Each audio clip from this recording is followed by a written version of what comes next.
Je suis Flore Balbine Diogep, membre de la communauté TBC du Cameroun. Ce soir, je vais vous entretenir sur un sujet très important. Le sujet parle des échanges depuis l'époque de nos ancêtres jusqu'à nos jours.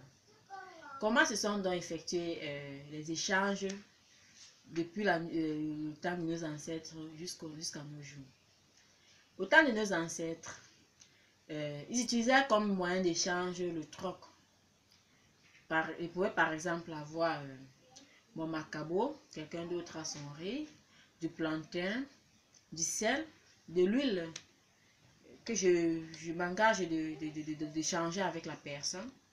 Mais les échanges n'étaient pas du tout aisés. Pourquoi? Parce que c'était pas toujours chose facile que ce que moi je veux, que cette personne, que ce que la personne disposait et que moi je voulais, que cette personne aussi en retour en avait besoin de ce que moi je disposais. Ce qui rendait un peu plus complexe les échanges. C'est comme ça que il y avait également les pierres taillées, les corées, auxquelles on accordait une certaine valeur. On donnait une certaine valeur et qui permettait également d'effectuer des échanges. Et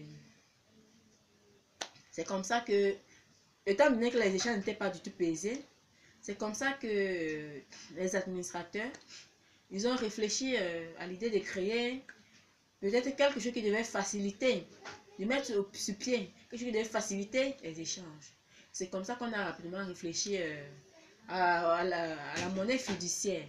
Ce que vous et moi nous utilisons aujourd'hui, le cash fiduciaire.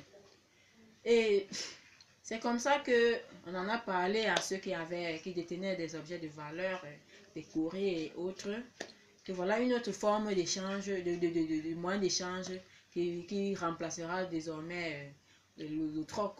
Avec l'agent fiduciaire, si tu veux n'importe quoi, tu n'auras plus besoin de dire que tu vas chercher quelqu'un qui a ce que tu veux pour pouvoir effectuer les échanges avec la personne. Donc, une fois que tu as ton cash, tu vas n'importe où et puis c'est un laisser-passer. Bon, il y a qui avec des grandes valeurs, des grands objets de valeur n'ont pas cru. Pourquoi? Parce que ils se disaient qu'on voulait les flatter, qu'on voulait les tromper, pour qu'ils abandonnent les objets de valeur et pour que ces gens-là passent par derrière pour aller s'en accaparer pour leur fortune. Or, c'était pas du tout ça. Ceux qui en ont créé en ont trouvé leur bonheur. Bon, je vais comme ça en venir sur l'évolution du monde, d'où va l'évolution des finances progressivement. Aujourd'hui, par exemple, il y a de cela 5 ans en arrière, on n'entendait pas parler d'MT Orange Money, mais aujourd'hui, c'est monnaie courante. Pour effectuer un transfert d'argent il y a de cela 5 ans, il fallait automatiquement chercher un point agréé pour le faire, comme Express Exchange,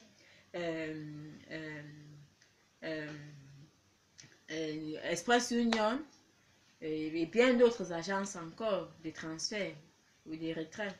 Mais aujourd'hui, on n'en a plus besoin de trop s'exhiber, on n'a plus besoin de trop se peiner pour effectuer les échanges, pour transférer ou alors faire un retrait d'argent. Il suffit juste que vous ayez un compte Orange ou MTN Mobile Money pour ceux qui résident au Cameroun. Bon, ailleurs, il y a les comptes PayPal, il y a Payeer et bien d'autres encore. Mais pour ceux qui sont au Cameroun, il y a MT Orange Money. Il suffit juste que vous ayez un compte approvisionné et que vous appelez peut-être depuis le village ou alors dans une autre ville autre que la vôtre ou alors même dans la même ville que vous, il vous dit j'ai besoin d'une certaine somme d'argent. Vous n'avez pas besoin de vous déplacer comme moi par exemple, je suis assise dans mon fauteuil. Si mon compte, il faut juste que mon compte soit fourni. Je tape juste le code, je mets le montant dont je vais transférer à la personne, j'insère mon mot de passe et c'est comme ça que l'opération est effectuée. Donc, vous voyez qu'en un clic, les choses sont tellement faciles. Je vais comme ça en venir sur la monnaie de l'heure.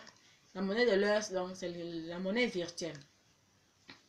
La monnaie virtuelle, la toute première crypto-monnaie, la toute première monnaie virtuelle a été créée en 2009 et cette monnaie virtuelle est le Bitcoin.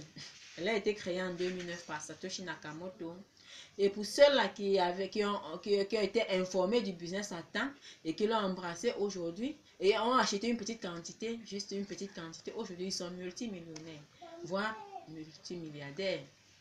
Bon, j'exhorte donc, je veux comme ça faire comprendre à ceux qui ne connaissent pas encore ce que c'est que la monnaie virtuelle, que c'est la nouvelle forme de monnaie qui est d'utilisation aujourd'hui et que d'ici peut-être 10 ans, 5-10 années, le fiduciaire ne sera qu'un mot de passe.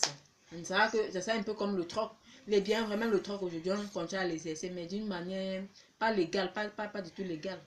Donc, c'est comme ça que d'ici peut-être 5-10 années, ce sera l'argent virtuel qui sera en vogue. Donc, j'exhorte donc tous ceux-là qui n'ont pas encore compris où va le monde, ou alors qui n'ont pas encore compris le système de la monnaie virtuelle, de rapidement s'y investir, parce que ça, c'est encore le moment de pouvoir investir. À un moment donné, il n'y aura plus suffisamment de place. Et la monnaie virtuelle, donc, je vous invite ce soir